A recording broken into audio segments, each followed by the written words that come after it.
Hey there. Subscribe to my channel. And also press this bell icon.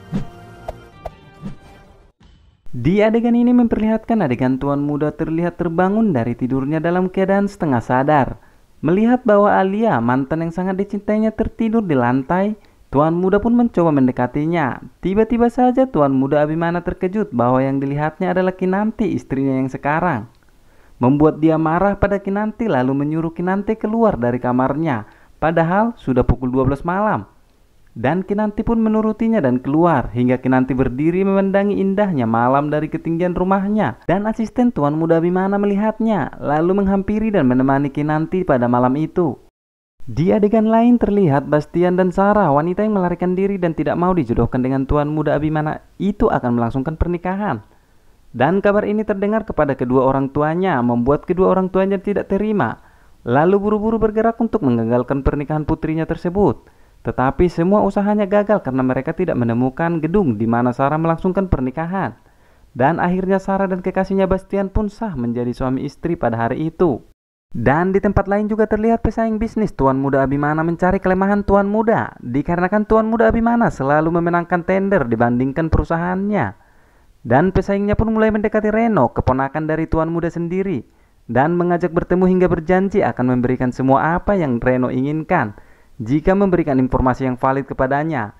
Dan mendengar itu Reno pun menyetujui hingga Reno dikasih uang banyak oleh pesaing bisnis tuan muda tersebut.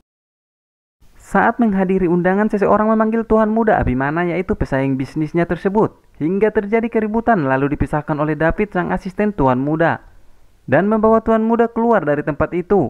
Kinanti menghalangi niat muda untuk membalaskan dendamnya dan mengobati tangan tuan muda yang terluka karena habis memukul orang tersebut.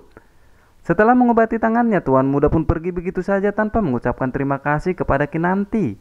Dan kejadian itu pun disaksikan oleh David, sang asisten tuan muda Abimana.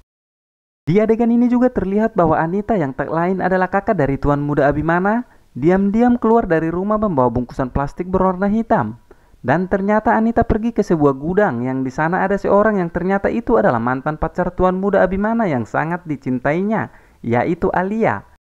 Dan ternyata menghilangnya Alia di saat acara pernikahan tuan muda akan dimulai itu, semua disebabkan oleh kakak dari tuan muda, yaitu Anita. Ternyata Alia disekap oleh Anita agar semua harta tuan muda jatuh ke tangannya dan tidak boleh ada orang lain menikmatinya, tak terkecuali Alia dan Kinanti. Ternyata selama ini Anita selalu memberikan Alia makanan agar Alia merasakan penderitaan akibat telah berani menjadi pacar dari tuan muda Abimana. Hingga pada malam hari Anita pulang dari gudang ketemu Oma di ruang depan dan mencurigai gerak-gerik cucunya Anita, lalu bertanya pada Anita. Mendengar jawaban Anita, Oma curiga bahwa Anita pasti menyembunyikan sesuatu darinya tentang hilangnya Alia, mantan dari cucu yang dia sayangi, yaitu tuan muda Abimana. Di gudang Alia terlihat terbangun dari sadarnya lalu mengambil sebotol sisa air minum. Hingga ia melihat ada sebuah telepon rumah di sana lalu berusaha menyambungkan kabelnya dan mencoba menghubungi tuan muda Abimana. Tetapi tidak ada jawaban dikarenakan tuan muda tidak akan pernah mengangkat telepon jika tidak ada nama tertera di HP-nya. Membuat Alia mulai frustasi dan tiba-tiba saja dia mengingat telepon rumah Abimana. Lalu mencoba menghubungi dan pada saat menghubungi yang angkat telepon adalah Kinanti, istri tuan muda. Lalu apa yang akan terjadi pada Alia? Apakah Alia akan mengatakan yang sesungguhnya pada Kinanti? Saksikan terus alur ceritanya Terpaksa Menikahi Tuan Muda. Dan jangan lupa subscribe, like, komen, dan share Simbol TV supaya kami tetap membuat video-video selanjutnya. Terima kasih.